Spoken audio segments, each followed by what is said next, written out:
The EOE spaceship has landed and Pauper is being probed. Let's take a look.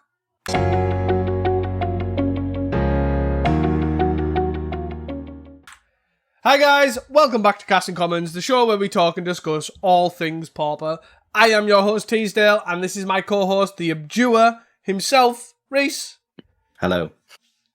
We're keeping all the good EOE cards to extend it out. You got to keep the abduer ones. Is that a word to say? Does that fit? I don't know. No. I have no idea what the word abduer means. But heyo. Before we start, do not forget to support us by giving us 5 stars on Spotify and, of course, giving us a subscribe on YouTube. You can also follow us at Casting Commons 1 on Twitter for the most recent deck lists and, of course, join our Discord to submit hot takes, be part of giveaways, and talk crap about Pauper, as always. We generally respond, to be fair. So, how are you? Any experiences with EOE first time round yet? No? Not yet. No, I couldn't draft it this weekend, unfortunately, but I'm hoping to draft it next week. And pillage everyone's commons because I need so many of them. Yeah, there's definitely a lot of them. That is for sure. I managed to actually draft an EOE set, to be fair. I don't know how I ended up deciding to draft on Magic Online, to be fair. It seemed quite interesting, for sure. Not my cup of tea, but I decided, I'll do a draft, and then I realised why I don't draft. And then, yeah, right. Just a quick Pauper thought of the week. It was submitted by Pauper Dan in... actually, they didn't actually submit in the Discord normally, which you can. You can join and give us suggestions. But there was a Reddit post. I don't know when this Reddit post was by... Let's get the Reddit post up. The Reddit post was by Jepper Sorensen 2 days ago of recording. So apologies, I've butchered your name. But essentially what it was they wanted to know when was the golden age of Pauper. And they basically suggested that they've been playing lots of non-rotating classic formats the past couple of years, like old school, pre-modern, and classic legacy, and 2015 modern and cube drafting. And basically that led them to the train of thought of, they play Pauper with themselves and their friends, and they basically want to know when should they put the cutoff point or whatever, or essentially when was the golden age of Pauper. And I think this is to me, I found this quite an interesting thought and process anyways, because it made me think. But I don't know about you, but it seemed pretty interesting. I obviously have my own thoughts on the actual golden age, but I want to know what you think. I feel like it's a question that everyone will have a different answer to. It's a harder one to get a consensus with, I would say, with Pauper, because it's never really... Like, Legacy and Modern have had sets or multiple sets that have essentially changed them beyond recognition. So it sort of skews a lot of people either away from the format or people really enjoy it. So it's like quite a divisive split. So like Legacy, for example, you'll get a lot of people saying, it was miles better before Modern Horizons. Like, what was the GP where they followed Reduke around playing Grixis Control and stuff like that? Like, loads of people say, that was peak Legacy, and then it got absolute shafted by all Modern Horizons stuff. But Pauper obviously evolves and moves a lot slower than that. And like archetypes that I would say was from my golden age of Pauper are still archetypes now. Like, and they've changed, but they've not changed as drastically as stuff in Legacy, and they've remained playable and stuff like that. So yeah, it's definitely a difficult one. It's gonna have a lot to do with like nostalgia basically and your preference. Like, I feel like a lot of people will enjoy how good Pauper is now and how popular it's becoming. But then you'll get a lot of people that'll be like, when I first started playing Pauper, that was when Pauper was at its best. Yeah, it's an odd one. I was looking, I think when I started playing Pauper, it was like 2015, 2016, something like that. And like Mono Green Aggro was one of the best aggro decks. But you look back and a lot of the decks that were played then are still just like they've changed, but they're still played now. Like there was Elves, there was White Weenie, Mono Blue Fair, or like Deep Hours Aggro, I think it was called. Was like again one of the best decks then. It's one of the best decks now. It looks fairly comparable. Like I feel like you could show a 2016 Fair list to someone now, and they'll be like, "Oh yeah, it's Mono Blue Fair," with a load of band cards in because it has like Gitaxian Probes and Daisies and Gushes and stuff like that. But you like it's comparable. Like there was Bogles as well. So yeah, I think it's a weird one. It's an interesting one to discuss because I feel like everyone will be probably as wishy-washy as I just was then. Yeah, I think for me, I would say it's quite hard for me to pin down an actual meta game. If you know what I mean, like I couldn't say, the golden age of Pauper was, I don't know, like Chatterstorm or whatever era you would ever say. Do you know what I mean? I could never ever do that because we've played like yourself. We've played through a lot of different meta games and a lot of different times where it's been very good. I think the thing for me at the moment, when I think about it now, is the thing about Pauper at the moment is since I think 2019 when we looked was the unification, and then I think was it like 2021 now 2022 was the PFP was formed, something along that, maybe even a little bit later. But once those two things have happened, the unification of Pauper of joining the paper and the online metagame together. For those I don't know what the unification is, there's some cards that in online that were never printed as paper and all that sort of stuff, but they unified them so it doesn't matter. This is what you can play. If it's printed a common on Magic Online or in paper, it's allowed to be legal, like Chainer's Edict or Battle Screech, etc. And then obviously the PFP being formed. Both of those things have been a massive boon for the format. That I would say once those have happened, maybe like even unification, so from 2019 onwards, / definitely once the PFP's been formed, and I think we're still in that golden era now. I think that you sort of touched on it there where you were saying that a lot of the lists and things move slower, like Pauper moves slower, and so do the lists and the transformation.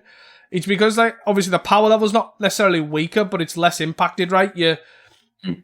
That I feel like you don't get a golden age. Like obviously as you're saying with Legacy's like you get Modern Horizons, the power level's shot through the roof, and it's now looks nothing like Legacy. Like I look at a D&T list when I used to play Legacy, I'm like, this isn't even D&T anymore. Like where's where's this, where's that, all that sort of stuff.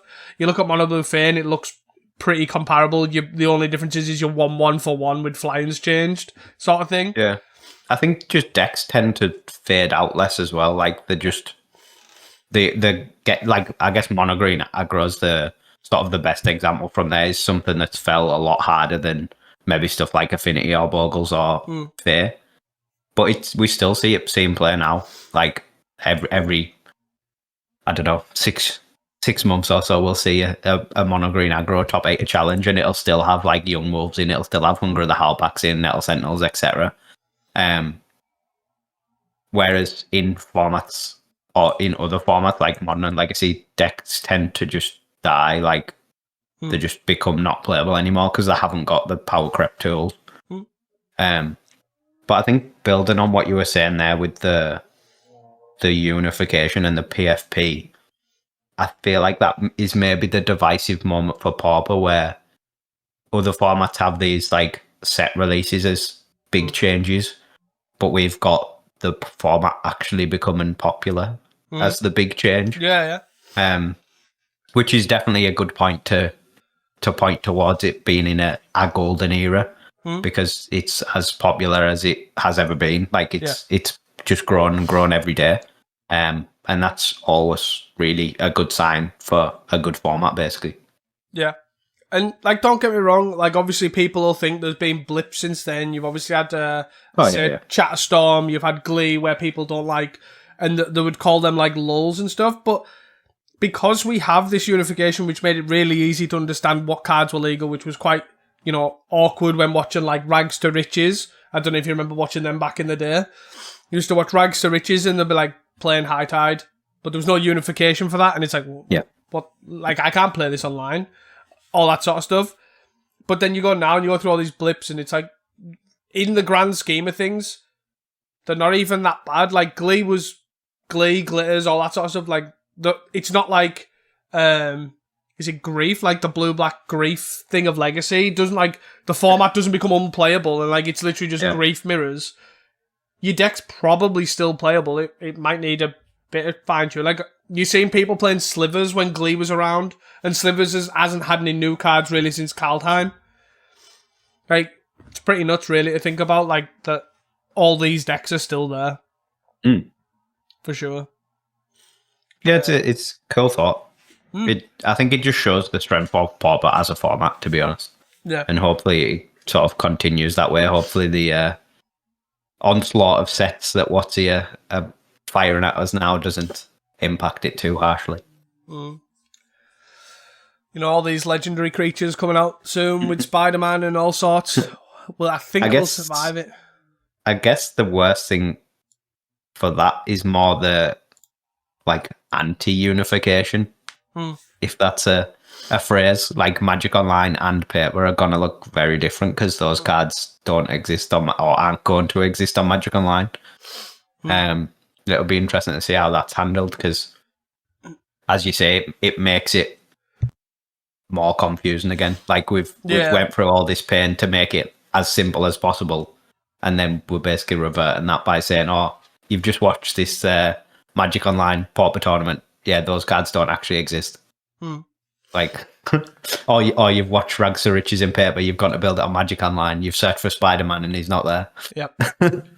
Yeah, that's definitely going to be an issue, obviously. The problem is as well, to be fair, the thing I'm seeing now is the initial cards also look fairly playable.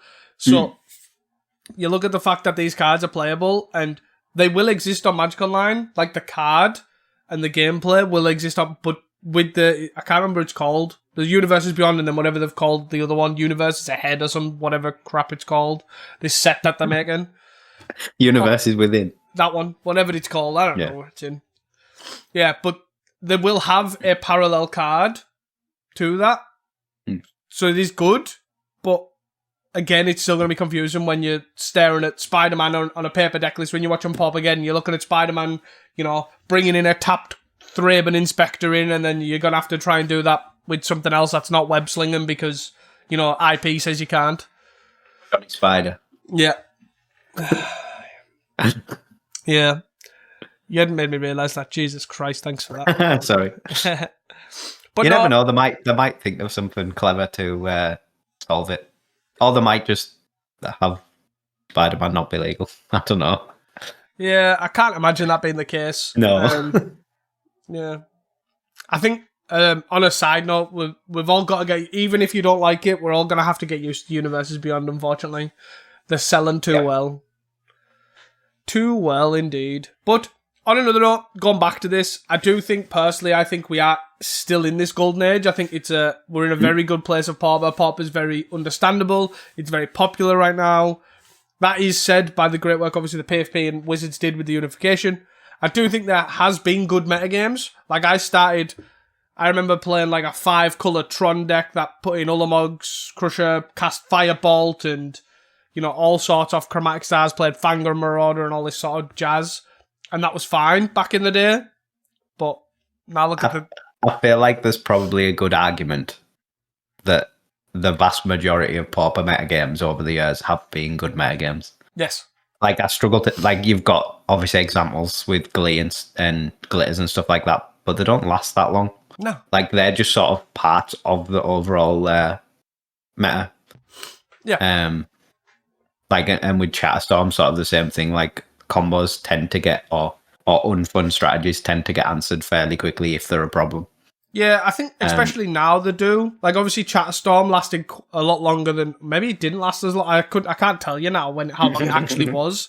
But I do know it felt for quite a long time. Like, Initiative didn't really last that long.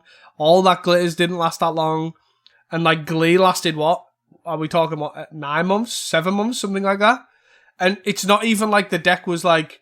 It wasn't Chatterstorm level. Like, let's be real. So, it never felt that miserable. To me, like, it was always like an awful strategy that was probably too strong for Pauper, don't get me wrong, but it wasn't like, right, I'm playing against Glee, right, now you can see, can't win. Do you know what I mean? It's not... Even Chatterstorm, I feel like it was obviously busted, but it never really... Like, it was never, like, 20% of the meta.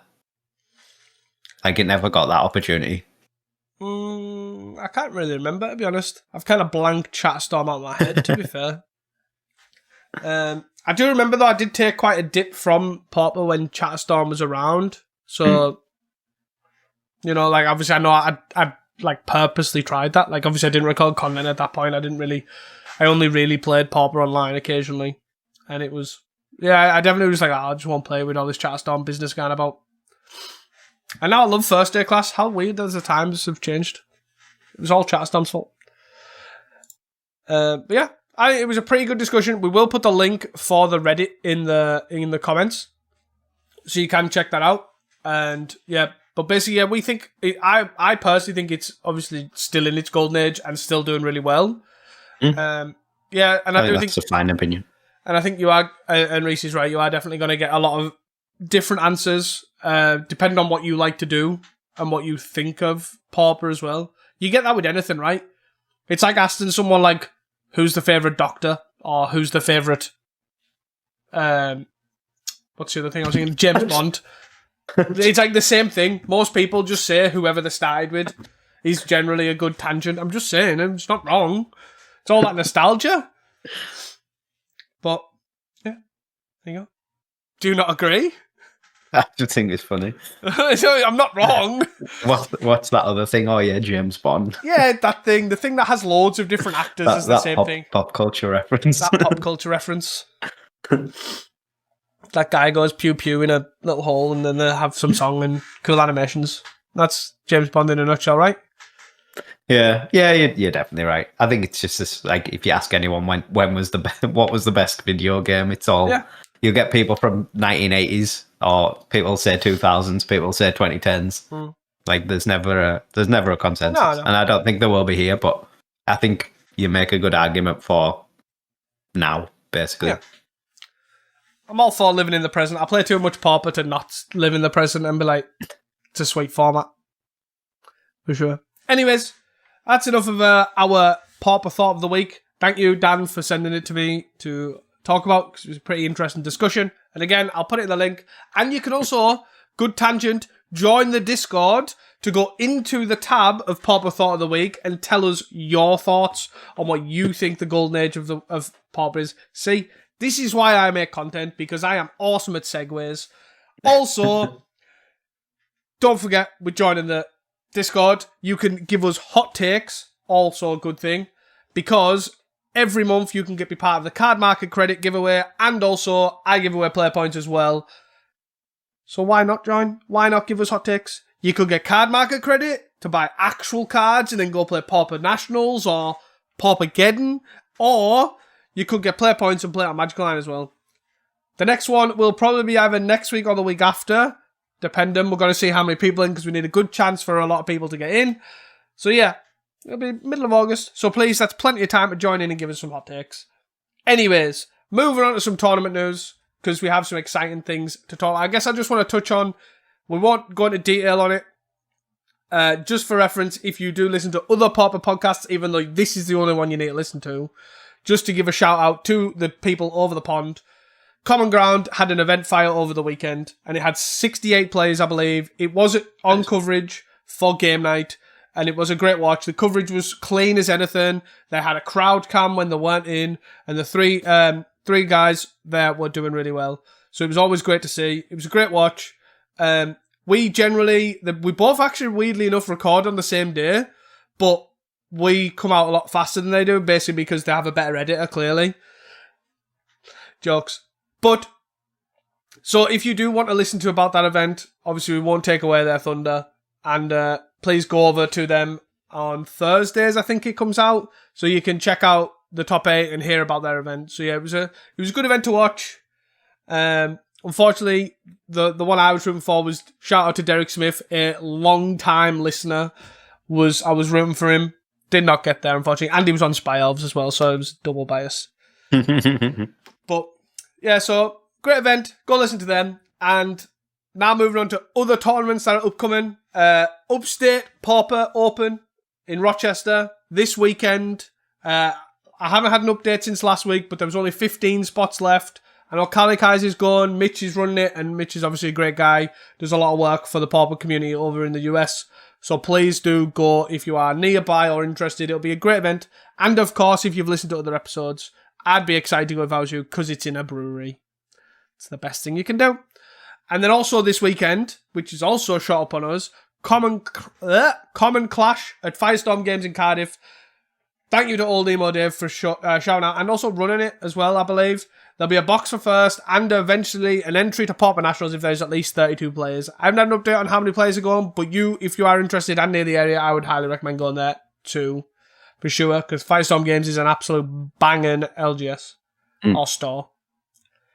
And then finally, the really exciting one, 2 weekends away, Recollect in Chester is hoping another Pauper event, and it is £15 entry. First place gets a future sight foil snuff out, which is always a banger one because, let's be honest, snuff out's always going to be playable. Always going to be playable, and it looks sexy in a future sight border. There's other prizes based on attendance, of course, and £15 entry. All of these events will be in the description below, but Recollect is a great store, absolutely awesome. So if you are near the area, please, even if you're not near the area, like us, I'd still recommend going, because it's going to be a banging event, for sure. Anything else to add? Any other tournaments that I've missed? No, I'm happy to move on. So we are going to talk about the 3 challenges and, of course, the last, I believe it was the last, Pauper Showcase of this season as well. So we will just go in date order. So we're going to start with Friday. Yeah, Friday the 1st of August, 65 players, which is pretty mega for a Friday. We had some pretty stacked challenges this week, to be fair, with numbers. I was going to say that is maybe because of the showcase, but then the Sunday challenge was also just stacked as well. So, first place was Mono Blue Fair, second place was Bogles, third place was Blue Black Affinity, fourth place was Eggtron, fifth place was Judd Wildfire, sixth place was Blue Black Terror, seventh place was Campfire Gardens, and eighth place was Fams. And then the 2 near misses, 9th was Grixis Affinity, and 10th was Spy Walls. A lot of new cards on this Friday challenge as well, which is pretty sick to see. The first place, Mono Blue Fair from Bath, had 4 Ilvoy Galeblades. I'm assuming that's how you say that. Mm-hmm. Which the is Jellyfish one Clan. Yeah, I've seen a lot of people pretty hyped on this for Fair. Clearly, it seems like it is the real deal. 1 mana, 1/1 flash flying, and you can pay 2 and sack it to draw a card. Which, on a weird thing, looks fairly innocuous, right? I think that's a big thing. It looks pretty mid. But being a Spectral Sailor, like a 1/1 flash flyer, is surprisingly strong. Like, people will know in gameplay with Fair, right? With Humbling Elder or I always forget the other one. The older one. Brian Barrow Intruder. Yeah, is that what it's called? My names are bad for me today. Jesus. But people will know the play patterns of holding up Brian Barrow and attacking are good enough as they are, because you get to hold up Dispel, Spell Pierce, Force Spike, whatever you want to play. Whichever choice of blue interaction you want to play, you can hold that up and then end of turn do that. Being a flyer is like leagues above. Like, if they play a 1 mana dude, you know what I mean? Thraben Inspector stops you, Humbling Elder or your Brian Barrow, like, nothing really gets in the way of this. There's not many 1/1 flyers that can get in the way of this. So it's incredibly strong. I think the card that has been cut as well is the Fairy Miscreant. Makes so sense. Slightly down on Fair numbers. There's just 4 Seer, 4 Spellstutters, and 2 Snare Master sprites. But your Spellstutter only really needs to counter 1-drops and sometimes 2-drops anyway. But yeah, clearly Ilvoy Galeblade is the real deal. Yeah, I also found though as well, being a clue, like having that sort of clue, not actually being a clue, but being that clue text, like 2 sack and draw, it's not irrelevant at all. No. Like, nowhere close. Like, it's a non-human, so it doesn't really change the of 1 mind count, right? Because you've changed the non-human for a non-human. So that's pretty nice. But then also, yeah, as I said, like the clue, it'll get outclassed eventually. But it changes to a card. Like, people have used the Harrier tricks, draw, discard. Like, this is still pretty strong. I would always take Bath's word on Mono Blue Fair, to be fair. Like, Bath is like literally the goat of Mono Blue Fair. And yeah, kudos to him for literally just week 1. Here is how it should look. And I'll take down the win. I'll put basically my money where my mouth is. Here's the win. This is how you play Mono Blue Fair. Yeah, shout out to Bath. Sweet. Moving on. 3rd place, Hamuda on Blue Black Affinity. This is something like I feel like we semi-predicted when we seen Cryogen Relic come out saying that Affinity could just cut the red and go more blue-black heavy. Hamuda has done that. He's gone 4 Black Mage's Rod as a pseudo new card as well. 4 Cryogen Relic and a single nutrient block. But then cards that I guess I'm sort of classing as new cards because they've basically become playable because of these new cards. 3 Abjure in the main, hence the intro before from Teasdale. Which is a single blue for an instant, and you sack a blue permanent and counter a spell, any spell, which is pretty sick with Cryogen Relic. Very much so. Having just a lot more blue, like obviously the blue pip side of things with Cryogen Relic is sort of a downside than Echo Wellspringer, obviously, but in like making this possible, like in blue, like in Affinity, like as you say, like going blue black makes it basically as close to a Wellspring as it can, and then maximizing more with Abjure is just obviously just an insane way of doing it. Yeah, to push that blue permanent count up as well to make this reasonable. There's also 4 hard evidence in the main, which is a sweet one to give you an artifact that'll stick around and a decent body that you can then sack to Abjure if you need to, and triggers Black Mage's Rod. Does it all? And also equips Black Mage's Rod to it as well. Yeah, does everything. Yep. To be fair, the card's been pretty good. Like, I've played a fair bit of hard evidence. Like, the card's pretty reasonable. It always looks really innocuous, but it's actually pretty good.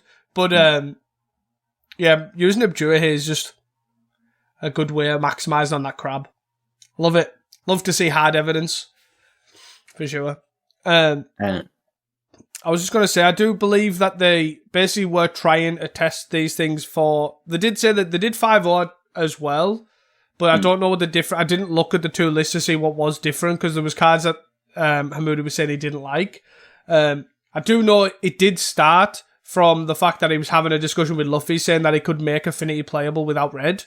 And that was literally the conversation and where this deck has sort of come into fruition, which I really do like the idea of. Obviously, them just batting backwards and forth, and then obviously this deck come to fruition. Because I also like, as well, on another tangent, sorry, Nutrient Block is also in here, which is a card that, if people know me, know I love any food, especially an indestructible one. And they're playing 2 Kenkus as well, because you might as well, because you're playing blue-black. And I just love the idea of putting a Kenku on a nutrient block and having a 3/3 indestructible flying food. Just, yeah. It's very baller way to win, for sure. Pretty sweet.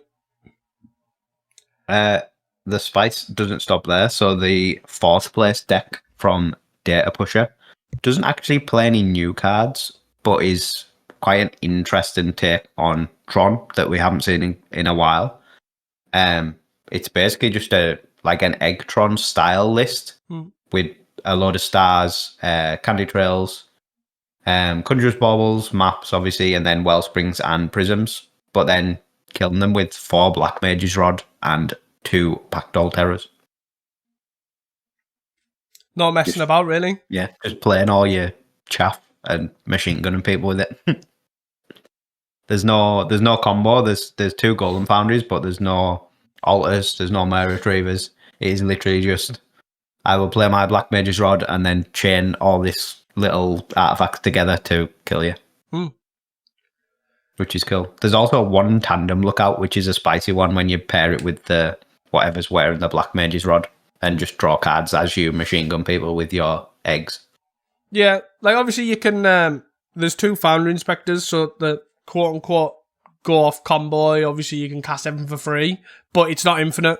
Like, there's no infinite there. Like, you don't keep cycle. Well, I guess you could cycle baubles, I guess, but that, like, yeah, if you empty your deck and have a Foundry Inspector in play and a bauble in hand, it is infinite because you just loop a bauble with another bauble. But yeah, it's sort of more just chain to kill them. Yeah, but you're effectively just trying to chain them, which is pretty sweet. I would like to know how many times they actually tandemed off as well. Like, literally just tandems them and just went off for sure. But 6 draw spells as well and 2 weathers just to not die, which I'm all for sure. I think the thing with it is basically everything in the deck just draws cards as well. Like, you've got 4 trails, 4 stars, 3 baubles, a refractor, 4 wellsprings, 4 prisms, all just drawing cards, and you've got 4 insights and 2 offerings as well. The vast majority of your deck just replaces itself, so you're gonna find these inspectors or pactals or rods or weathers if you need them. Yeah, definitely. It's pretty sweet. I also like the sideboard as well. With I like just the sideboard, especially of the 2 last rights, is always a good card to see. Always love the idea of ripping combo decks hands apart for sure. And then you can just tell it's like, right, I've got bad matchups of Fairy Macabre for the spy decks. Like, it's very geared towards what it needs to beat. Pyroblast is for obviously blue-based decks and stuff, which is pretty sweet. It very much looks like I need to beat High Tide with my last rights and Pyroblasts, and Spy with my Fairy Macabres and my last rights. Yes. And then some, again, life cards to sort of, or clear the board sort of cards just in the mix, just in case anyone tries to squeeze some go wide strategies on them. But yeah, definitely a sweet list for sure. And I'm interested in I like the split between Refractor and Prism as well, because the deck doesn't actually have that many coloured cards that you probably don't need Refractor. Like, you probably only need to cast 1 coloured card a turn, which is pretty good. Yeah. So I'm all for that definitely. as well. Especially with Star as well. It's just your mana's so free anyway. Continuing with the new card theme, the 8th place FAMS is on full 4 Cryogen Relic, which I know is something you mentioned about being excited to see. Also 2 Jolted Awakes, which is cool. I'm assuming to just bring back Cryogen Relics and draw more cards. Pretty much. Yeah, it's pretty good. I like the idea of obviously Cryogen Relic and they went max on the flickers, right? Yeah, they went max on Ghostly Flickers with no... For Ghostly. No Ephemerate. No Ephemerate. They were attuned the narrative as well, which sort of helps if you need Jolted Awake to do other things, like bring back Archaeomancers, etc., or Murmur Mystics. There were 3 Phalagias as well, which I really like. Usually that sort of slot is like Seagate Oracle or something, but this digs deeper. It puts stuff in your graveyard, and it hits Cryogen Relic as well, which is pretty good. Yeah, I guess the big thing to note is obviously there's no Muldrifters in this list. Cryogen Relic is the Muldrifter.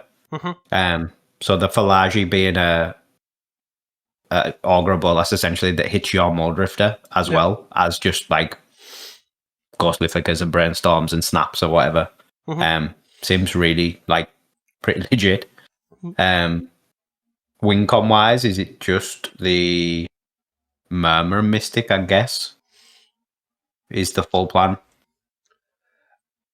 Yes, I guess you haven't really got a beatdown plan anymore with the lack of Muldrift nowadays. You've got, so they're playing 2 High Tides. So that the High Tides are essentially, they basically turn your islands into Azorius transfers in terms of snap. I guess in theory you could either gain infinite life, obviously, which isn't really good on Magic Online, gain infinite birds with Murmur Mystic, or you can gain infinite blue and then compulsive research them to death. Is another way you could do it. Yeah. Which is very click intensive, but yeah. Because High Tide gives you infinite blue, where Chancery gives you infinite white, you can't normally do that, but because you've now got High Tide, you can infinite blue and then compulsive research them. Yeah. I think to be fair as well, the Murmur Mystic looks a lot safer because you have Jolted Awakes as well. Yeah. You can obviously just cast the Jolted Awake for get nothing, right? And get just 2 energy and then just recur it later, cast it again, get more energy to then get your Murmur Mystic back.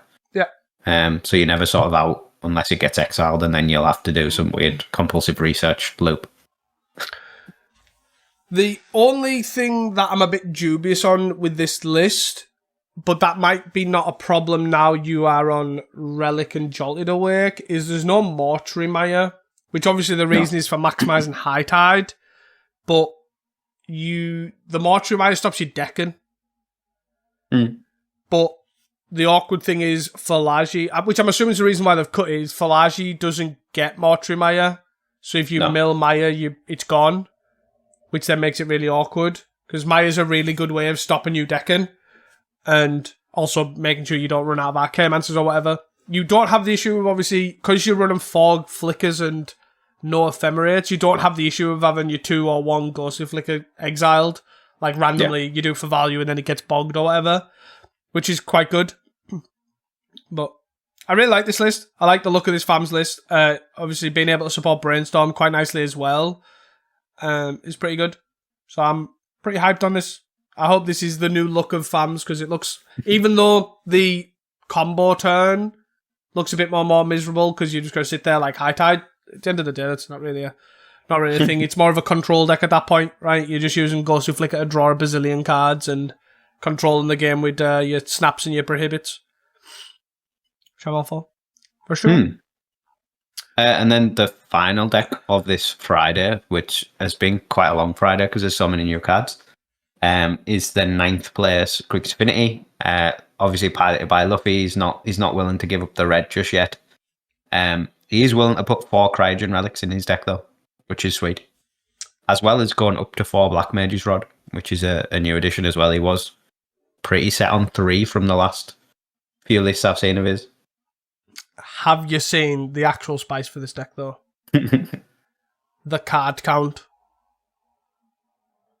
So, Luffy 5-0'd with what he called Yorion Affinity, and he ran 80 cards in his Affinity deck, and 5-0'd with that. God knows why they decided to do that. No idea. It's Luffy.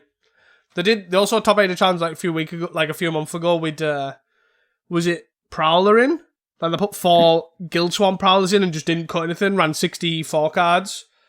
But I'm assuming that's where the brainchild come from. They're now running 68 cards in this deck, in the main board, which I'm guessing is the logic of all these cards are too good to cut. So let's just add them all in, I guess. Yeah, I guess the notable difference is there's 4 Cryogen Relics. There is still 4 Ica Wellsprings as well. Yeah. Like, it's not just a swap out. Yet, anyway. I'm pretty interested to see how they found that, well, A, what the purpose of the 68 cards was, and B, which one was better. They've upped 2 lands, I think. And then they've basically added the 4 Cryogen Relic, 1 extra Black Mage's Rod, and then 4, 5, 6, 7, and 1 other card. Which is, God knows what, maybe a Spell Bomb? I have no idea. Or maybe a Toxin, because he's a big blowgun player. Maybe he was like, I'll put a Toxin in instead, I don't know. The thing that I do like about this list is actually the draw spell suite, though. I don't know if this is normal nowadays, but it definitely should be with it being more blue-based with Cryogen Relic. 4 Forecast, 4 Bag, and 2 Offering. Seems like a nice suite of draw.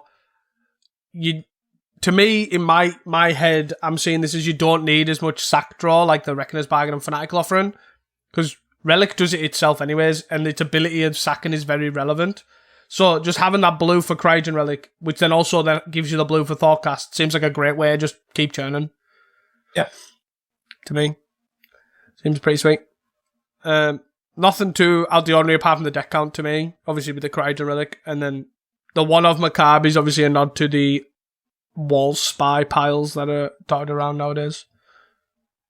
Yeah, I guess just touching on that, I wouldn't even say they're dotted around. There was so many wall spies in this challenge. It's definitely like exploded. You scroll through the top 32 and like every other deck is spy wall.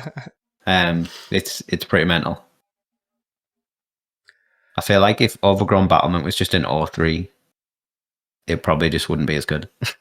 Like the deck would suffer so much. But the fact that Overgrown Battlement at the moment just doesn't really have any good answers to it, it just sticks a lot more.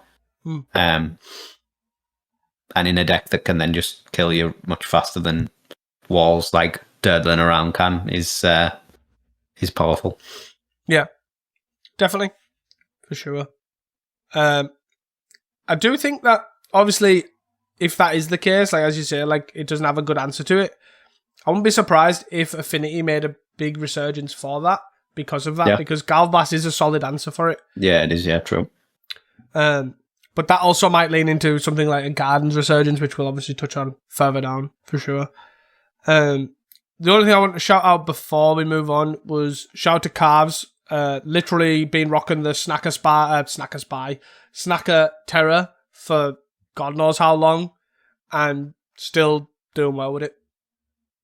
Won't let the Snacker go, but still does well. Yeah, that was it. Do you want to move on to Saturday?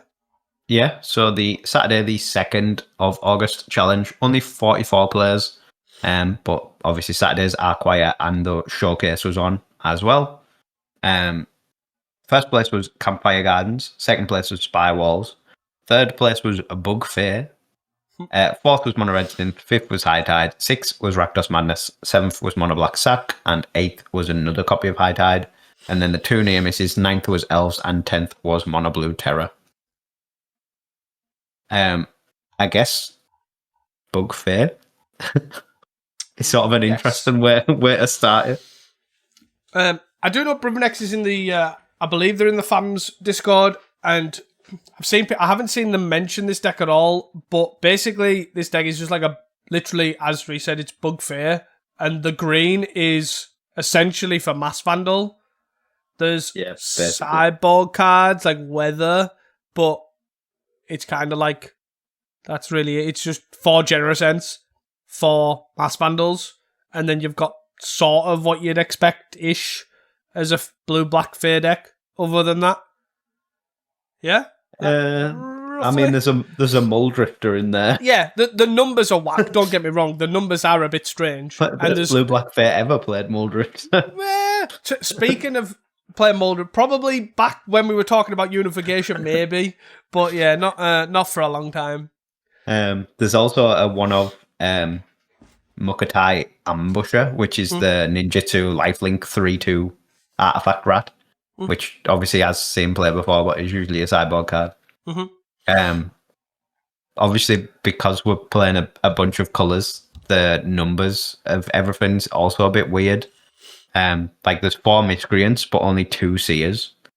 And then 4 Spellstutter Sprites. And then ninja-wise, there's 3 Deep Hours and 2 Moon Circuit Hackers. Just seems like interesting numbers to settle on. I guess one thing to note is there's 4 Mass Vandals, which is a fairy as well. So your Spellstutter Sprites sort of are unaffected by the lack of fairy Seers.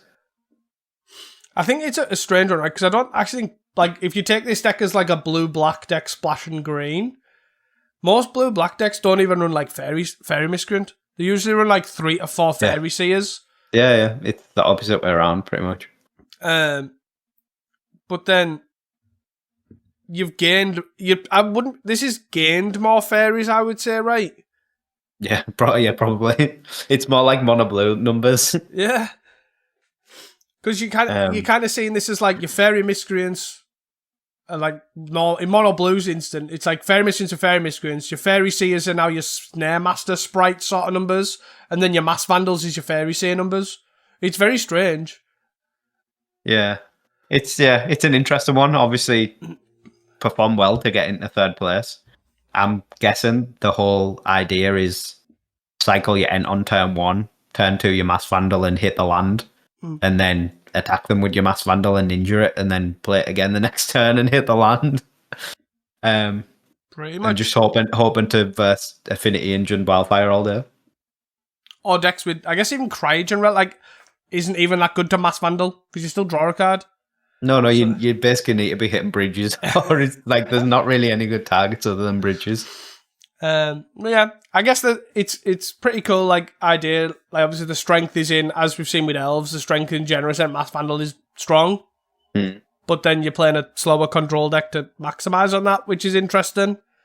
Still got the blue-black esque sort of suite. You got 3 brainstorms, 2 cast downs, 4 counter spells, 4 snuff outs, and then a 1 of spell pierce. So that sort of suite looks fairly normal-ish. The interesting other thing is the other 1 of creatures that Reese has already mentioned. There's a 1 of Muldrifter, a Mukatoi, a Thorn of the Black Rose, and then a Troll. Like, I guess they needed 5 land cyclers for the maximize on the Mass Vandal. Yeah. I guess. Yeah. And then a 1 of Preordain to round things off. But only 3 Lorians. 15 lands, 3 Lorians is enough with 5 other land cyclers. All the land cyclers, I've just realised, so many land cyclers, it's like Dredge. We got 12 lands next. It's an interesting one for sure. Yeah, I'm not really sure what else to think about it other than Spellstutter's pretty good at the moment. Mass Vandal's got some very, very good matchups if you can just activate it on turn 2. I guess that's where this idea's come from. Maybe we need to all go back to Persistent Petitioner decks. Blue-green Spellstutter Sprite Advisor deck. Those are both a Spellstutter and a Mass Vandal deck. Maybe it's time. Maybe it's time indeed. The only other deck from this challenge top 10 that I pulled out was the Mono Black sack deck in 7th, which is also playing new cards with 4 Pedigree Beckoner in the main. I know you've tested this card. What are your thoughts on this? I think the idea of... So they're not playing the other one, the Thoughtseize, which I'm quite surprised at, to be fair, because that card overperformed for me. The Beckoner's not awful. Like, it's a supernatural stamina, right? At sorcery speed, that costs 2 mana. Gives you a 4/5, 2 sack itself. So it does do other things that stamina doesn't. Being 2 mana was always a bit awkward because of, obviously everything costs 1, it's hard to fit in, all sorts of, but it did quite well, like it was okay. You do have the random outs to infinite combo them, right? With 4 Beckoners, you can literally just see 2 in a sack outlet, and that's infinite sacrifices, which is cool. And an infinite power carrion feeder or Bloodthorn Vampire. So that idea is pretty cool. Yeah, I think the Beckoner does give you a lot more like lines to play than obviously Stamina. Stamina is really good because it costs 1. But the Beckoner, as you say, you can use it on a different guy, sack the other guy, get the bonus off the other guy, village rights the Beckoner as well before it goes, or just sack it. You can also Beckoner a guy, sack the other guy, and then supernatural stamina your Beckoner and sack your Beckoner and get it back and then use its ability again on another guy. So even without like a combo of 2 of them, like the chain of if you just have a stamina and Beckoner and a shitter and a sack outlet, it's pretty bananas. The like scale in which it grows. And then it's like not nothing to if you play this on warp it on 3, sack it, and then supernatural stamina and then sack it, and you've got just a 4/5 in play, and like it's a pretty strong turn 3 to go off with. Yeah, definitely. It is pretty sweet. Like the card is like if you're using it as the list I played obviously played the intervention as well, and it only ran 2 staminas, where this is come at the cost of it's looking like 2 little guys. Because there's only 2 Shambling Ghasts and then 2 Corrupted Convictions. So it's got less drawing and then less 1/1s. I think it's looking like. Yeah, from what I've seen as well, it has less like random chaff. Like you used to see them running like a life staff in the main or like two snuff outs in the main and stuff like that. It doesn't have any of those like flex slots. It's just got your 2 Rite of Consumptions, your 6 draw spells, and your 4 staminas as the non-creature stuff. Like, there's no like weird like Reaping the Graves and Dark Rituals and all that sort of stuff. No Curse Marauders in the main either. Yeah, that's sort of what it looks like. It looks like there was like I think Strata was basically running. If you cut the Beckoners, it was I can't remember what it was exactly, but there was 8 draw spells and 2 Accursed Marauders, but no Ghasts, I think. Mm. So I think that's sort of like where the 2 Ghasts are the Accursed Marauders, and then there's 2 more draw spells. And is there something else? Maybe another land or something? But, well, maybe it might be the flex slots, but I think the big thing is what I'm trying to get. I think the keeping the 4 supernatural stamina is fine, I think. But then I think you'll still want the 8 draw spells for me. I think that the fact that you can churn so much also adds power to obviously just letting you keep going. Yeah, it is a weird one because the Beckoner is sort of a card advantage on itself. Like being able to stamina a guy and then sack the guy and the Beckoner. Like it's not a corrupted conviction, but it's getting like pretty close to that. Yeah, it is an interesting, because obviously, as you say, when you've got that and the sack outlets and all that sort of stuff, you've got the card advantage for sure. But I just find the draw spells are really good at when you're against like stuff like Gardens and other heavy removal decks where you want to keep churning to just get out from under all the removal. And then Beckoner kind of doesn't really help you there because it's sorcery. He's the only thing. But I do think Beckoner definitely has a place in this deck for sure, and he definitely did feel very good. And I think you are right. The list that I played with the interventions probably once, because it cut on the staminas as like the Beckoner was the replacement. I think they both go hand in hand a lot better than I give credit for in mine. Like obviously I only played 3 games for sure, but yeah. I was pretty impressed with Beckoner. I was overly impressed with intervention. I'm surprised it's not even in the 75, to be honest. Especially with like Reaping the Graves in the side and just 4 Meds Fiends, I guess, instead in the side as the like hand disruption. Yeah. Sort of a weird one because it's both less and more powerful at the same time. Like if you've got the cards to go with it, like a sack outlet or a stamina, like you get a lot more value out of a Meds Fiend than you would out of the new Thoughtseize. But the new Thoughtseize, the floor to make it good is so much lower. You just have to sack anything and it's good. Whereas the Meds Fiend, like without the sack or without the stamina, is like sort of passable. Or even just trade as well. Like it, even Like even just play a Beckoner as well, like because it triggers on warp and stuff. So you literally just play a Beckoner, play your guy that you can now attack because he's coming back. Then they don't block, and then you can still just play it for 1. Yeah, I just think I do agree. Like obviously, if you're gonna stamina and Beckoner and all this sort of stuff, sack the Mez Fiend. Like, and I'm not necessarily saying it should go instead because I love some Mez Fiend trickery. I think it's great. I just wouldn't be surprised if, like, even having both, to be honest. But again, I don't know if you go up to 8 draw spells, 8 stamina effects, like, do you really need Reaping the Graves? I guess that's sort of the Gardens nod, maybe. Yeah.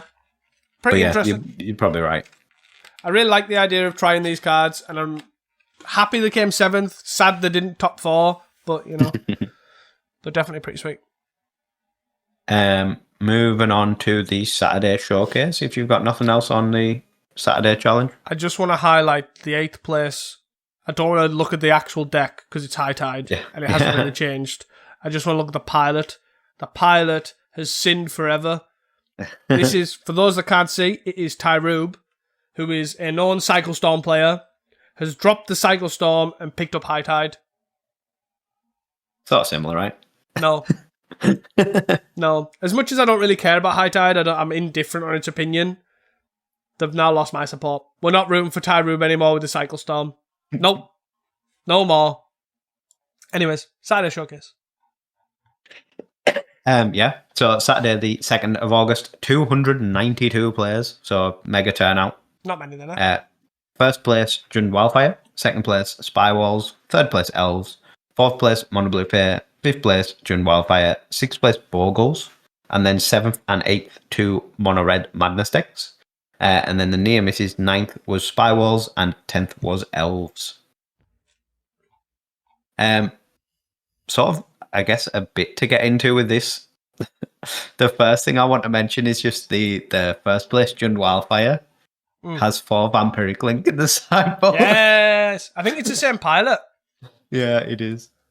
So still rocking the 1 million Crackland and Toxins and 4 Vampiric Link list. Clearly it works. Like, to take down a 290 person event is absolutely mega. So well done for this pilot. Please message us and tell us what the Vampiric Links are for. They're in the fams. They joined the fams Discord like the other day, so I will ask them what is the point in the Vampiric Link, because I really like. Obviously, we were talking, given the ideas of where it could come in, and they all seem incredibly bad. Maybe it's a necessary evil, but this still looks incredibly bad. But must work. Maybe they just don't board it in. Maybe they just think Jund is that good. They only need 11 sideboard slots. Maybe that's it. One other thing I want to shout out just before we get into the decks is the 3rd place Elves list. Actually beat the Mono Red Madness deck in the quarterfinals, which I have no idea how that happened, but it did. If you're this Mono Red Madness player, I really feel bad for you, because you must have drawn a lot of lands. I think that's the thing, though. Mono Red Madness just generally does that, though, right? It either loses or dies to itself. Which one was it? The 7th place or the 8th place list? The 7th place list, which is pretty much like it's basically a born stock list, right? 3 snipes, 3 fire blasts, and then the 12 draw spells, all on 4s, and 18 lands. I guess the sideboard is pretty wonky. With a 14 card sideboard and no... But it does have like casting at the fire in the sideboard and 2 suplex. But it doesn't have Serum Blazes, I guess. But yeah, just interesting. It's not often that happens. No. And there's nothing really too like out the ordinary for this Elves player. No, it's a super clean Elves list, to be honest. It's obviously mono green, and basically just all 4 Elves and then 3 Well-Wishers. And then even the sideboard, it's the one that we discussed the other day that has a lot of life gain in the sideboard with 4 Pulses, 4 Vitugazis, and then they've got 2 Scattershots and 4 Heritage Reclamations. That's how it won the Madness deck. It just boarded in 11 cards. Maybe, yeah. And just shot down all the snackers with the Scattershot archers and pulsed everything and Gazi'd inspected everything and yeah. It maybe bodied in everything. It maybe then exiled the snackers from the graveyard and exiled the Larvitards. Yeah, that's it. Yeah, maybe. The real strat. But yeah, I really like the look of this Elves list. It looks really, really good. For sure. 6 lives a lot, by the way. Good for Pulse. Yeah, for Pulse. Yeah, definitely. So, not surprised. It's gone kind of... cards wise, the 4th place Mono Blue Fair. Pretty much what we discussed on the Friday, right? In fact, it might even be the exact 75. I think so. It's got 3 Elders, 2 Strix, 1 Bind. That was what I know what Bath was playing. Yeah. I don't know about the splitter spells or the sideboard, but yeah. And then 4 Galeblade as the new card.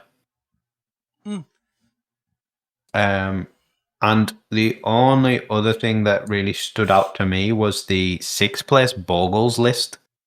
It's quite interesting, which is something I know we don't normally say to Bogles. Like, it's one of those decks that's seems very solved. Like, people don't change it that often.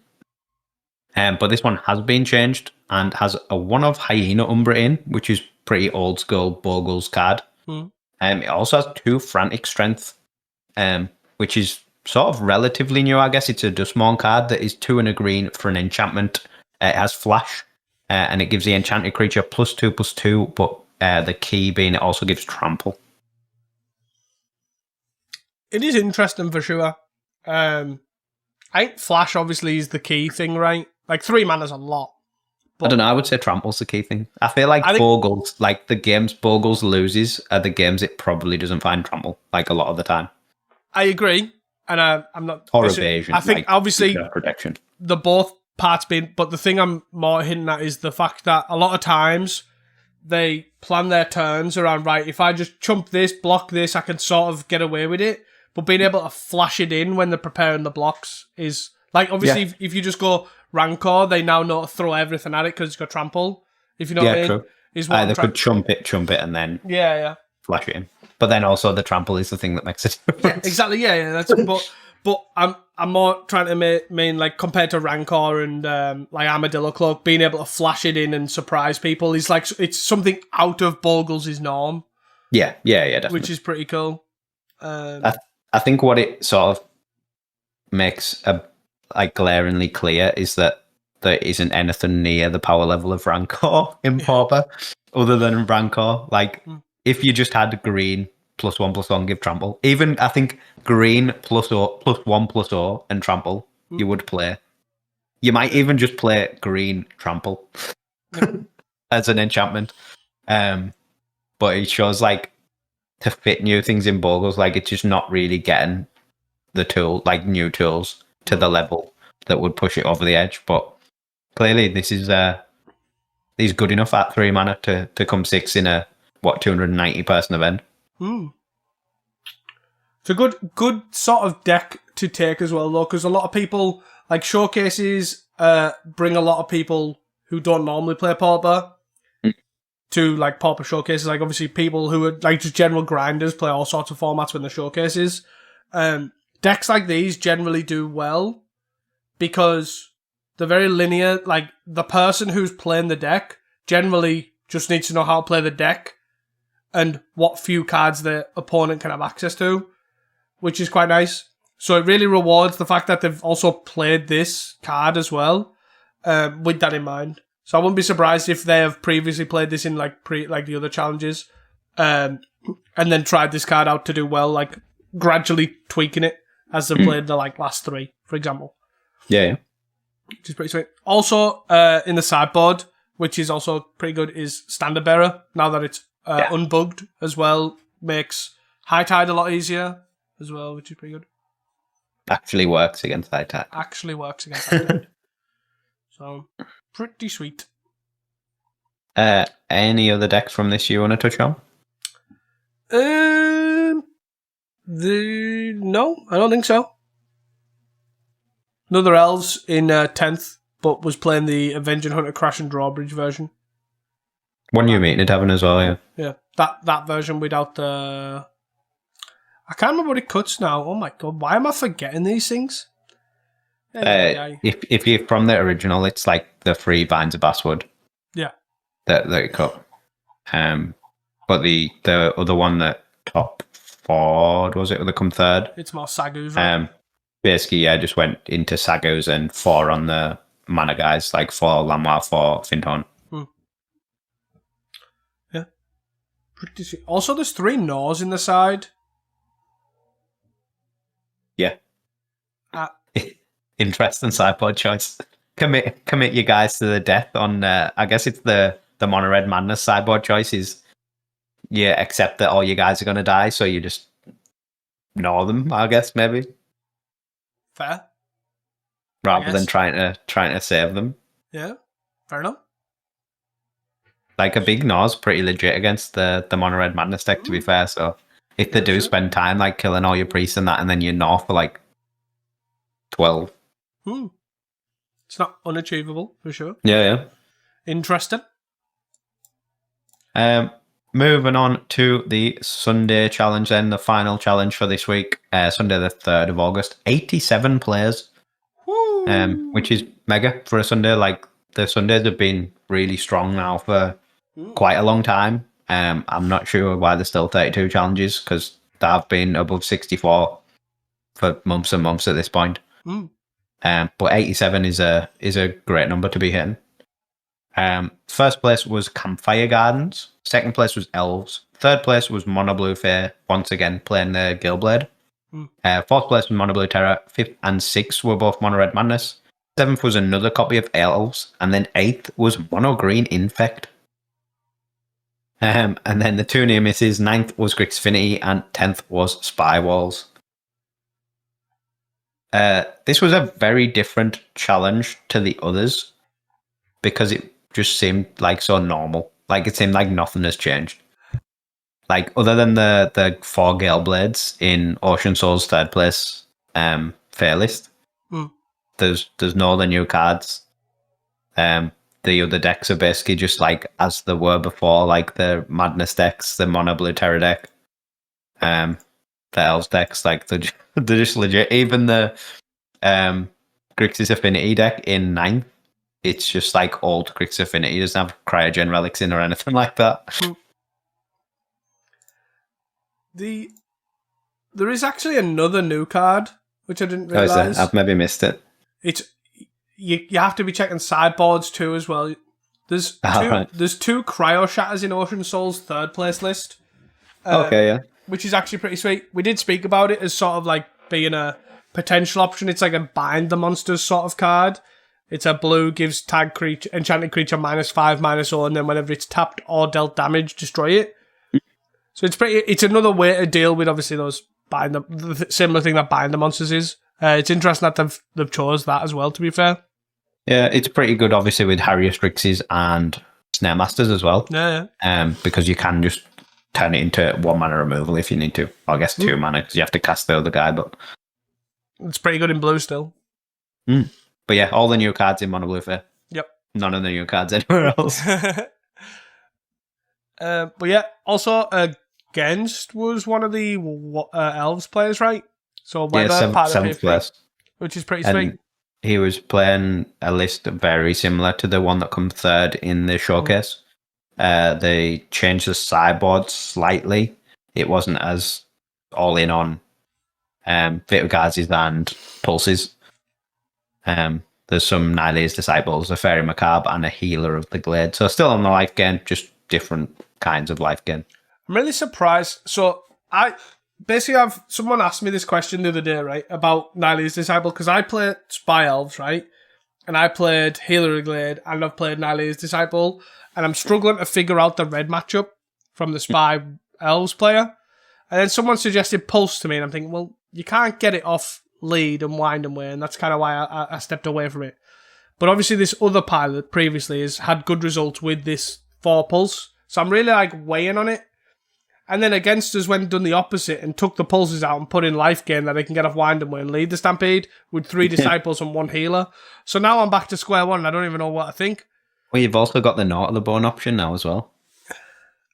You can get it off wind and way. Well, that is true. Sort of. That's true.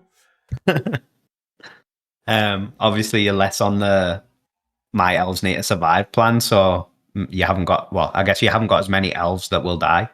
But you're still going to like gain 8 to 10 life, I would guess, off a Gnaw in the sort of early to mid game.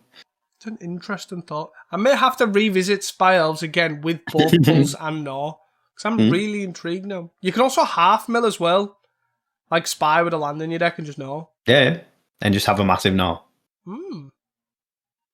I am intrigued. So Gnaw is actually the answer to all this. It's none of the other cards. I'm intrigued. Okay, sorry. Bit of a tangent there. But yeah, shout out to Against. Obviously incredible member of the PFP. Obviously does well in challenges and always good to see them do well. I think big shout out to ICT 95 as well in 8th. Yeah. Just continuing to make Mono Green Infect look really good. And then no one else performs with it at all. The list is basically unchanged since the last time we seen it, with just the 3 vines as the only flex really in the main. The sideboard is maybe slightly different, but not too drastically. Yeah, it's got Search for the Frozen Esper in its sideboard. Pardon? The Nature's Claim. Oh, yeah. Sure. Final Fantasy Nature's Claim art. Standard gatherer picking the latest art, but makes sense in Infect. I guess the only other thing I wanted to touch on, which is sort of just a generalization rather than a particular deck, is all these Spywall lists. And sort of how not the same they are, I guess. Everyone seems to be now set on 4 lands is the correct number, which seems fine. none of the lands are the same split. Like we've seen 3-1 or 2-2. Like there seems to be a disconnect between how you split your lands. But also, like, we've seen 2 petals or no petals or 4 petals. And then we've also seen, like, you either play Axebane or you just do not play Axebane at all and never play Axebane and play Wall of Roots, because Wall of Roots is the GOAT, apparently. I was just wondering what your take is on this, and if we're going to see a solidified spy walls, or if it's just there is 2 versions. There's the Axebane version and there's the Wall of Roots version. I think... Because most of the other cards are just the same, right? But it's just between Axebane, Wall of Roots, and then Lotus Petal seems to be the disconnect.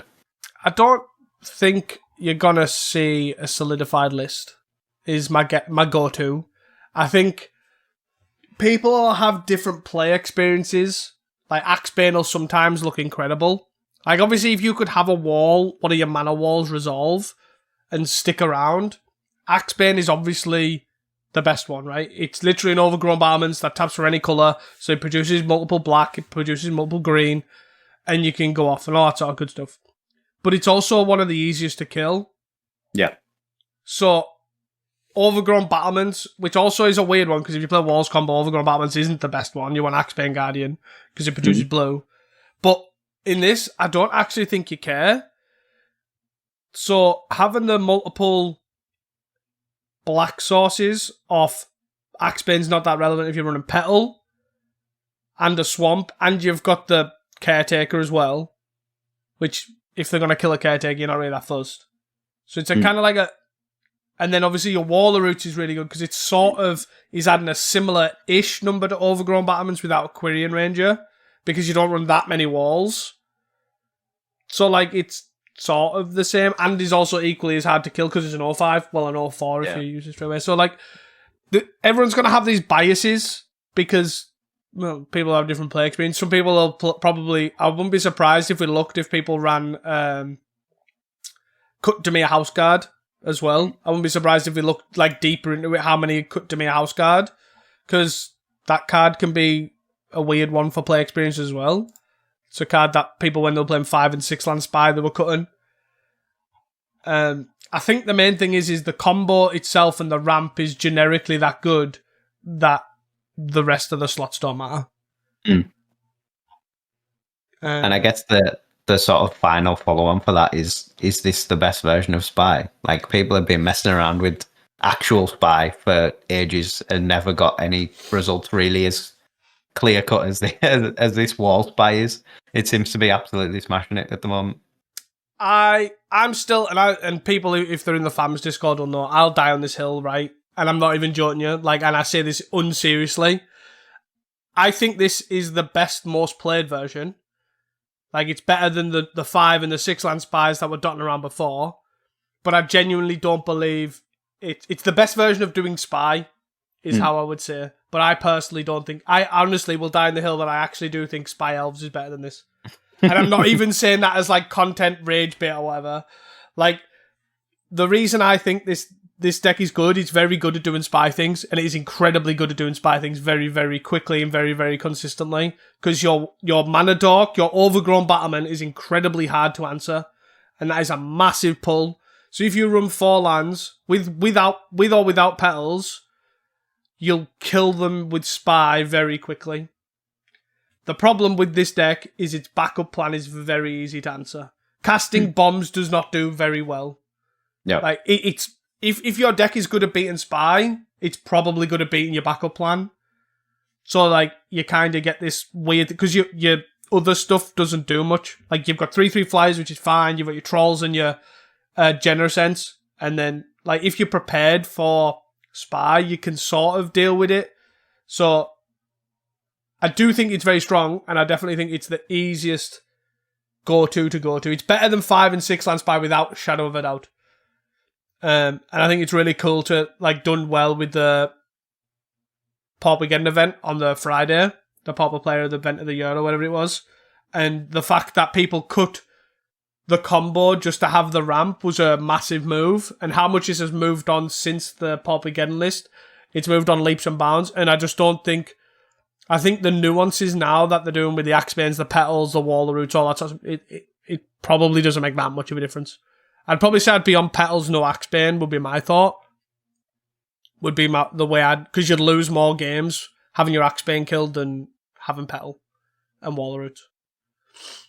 But I think the deck's very, very good. I don't think it needs banned as well. Just for reference, let's get this out there and get this out in the open. This deck does not need banned. It is good, it is interesting, and it is different. It does not need banned. I'm sick to death of hearing it.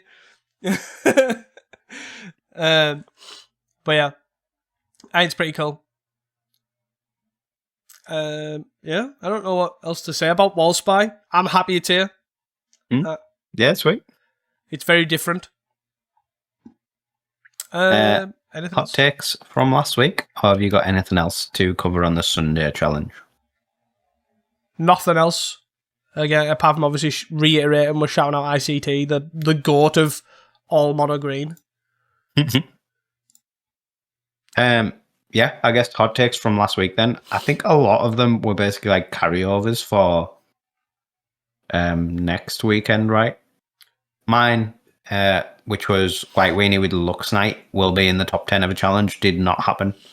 I didn't really see any Lux Knight at all, to be honest, when I was scrolling through. So that might have been a big miss there. As I think I said it last week, right? White Weenie players are stubborn at changing the deck. And I stand by this. So it'll take time. There was some White Weenie like quite high up. Like I think one of them was like 11th in one of the challenges. There was at least some in the top 16, but yeah, no Lux Knight yet. We'll get there. The other, I guess I want to just mention the other two we'll track. We'll track one from last week. We'll track again the MPO one, the NYPO one, because that's this weekend. The other one was that the first August weekend, i.e. this one, will have one Edge of Eternities card in 50% of all the top 8 decks. That was not the case. Nowhere really close. Like the closest was Friday, which was one deck away, because it had Mono Blue Fair, Blue Black Affinity, FAMS, and Grixis Affinity in the top 10, which was 4 out of the 10. But after that, you were having like 1 or 2 decks. Yeah, I think it was probably closer to a quarter, rather like 25% rather than 50. And then my hot take was so close, was that Mono Black Sack will top 4. I was going off the Temporal Intervention results that I had off the 3 games, but it didn't run that, but it ran the Beckoner. Good to see that deck do well, though, to be fair. Always good to see that deck do well, for sure. So, yeah, so we don't get overloaded with hot takes, we'll just keep the others to track them for next week. And then we'll just go to our hot takes for this week. Yeah, so my first one, or my only one, I guess we only do one now. Yeah, we only do one now. Is that a deck with new cards in will win multiple challenges next week. Obviously, we got new cards in the winning Mono Blue Fair, but all the other winning decks did not have new cards in. So I'm aiming for 2 out of 3. It's not a bad shout, really, to be fair. My hot take is that Poison Storm will top 8 next week. Just because. Just because, basically. I don't know if it'll play new cards. It could play the new Cryogen Relic, because it makes a stun counter, which could be a way to proliferate and all that sort of stuff. Like, they've played cards like, is it Out Cold or something like that? It, like, taps guys and puts stun counters on stuff. That's quite interesting, to be fair, because it's quite cheap as well, because obviously you only need to pay for the back half of it. You can, like, front load it. So you could, pop it and then pop it, draw a card, and then proliferate the stun counter in the same turn. So it's an interesting concept. Not that I'm not working on it just for clarity at all. It was just an idea. But with all the decks that are doing well, like Fairies, Gardens, etc., Terra, all these sort of decks are sort of not awful, not great. Like, you know what I mean? Like, Gardens is free, Jump Wildfire is free, all that sort of stuff. You have game plans against the Terror, the Elves, and all that sort of stuff. That doesn't seem like an unreasonable choice. So sweet. That was my idea. Maybe we get countered by Abjure. Anything else to add? No, that's it from me. So, guys, Thank you all for your continued support. If you have enjoyed this podcast, please do not forget to share it with your friends, your family, your local Pauper community, and even your spy haters. That is all from us at Casting Commons. Until next time, and don't forget to stay hydrated. Peace! Bye.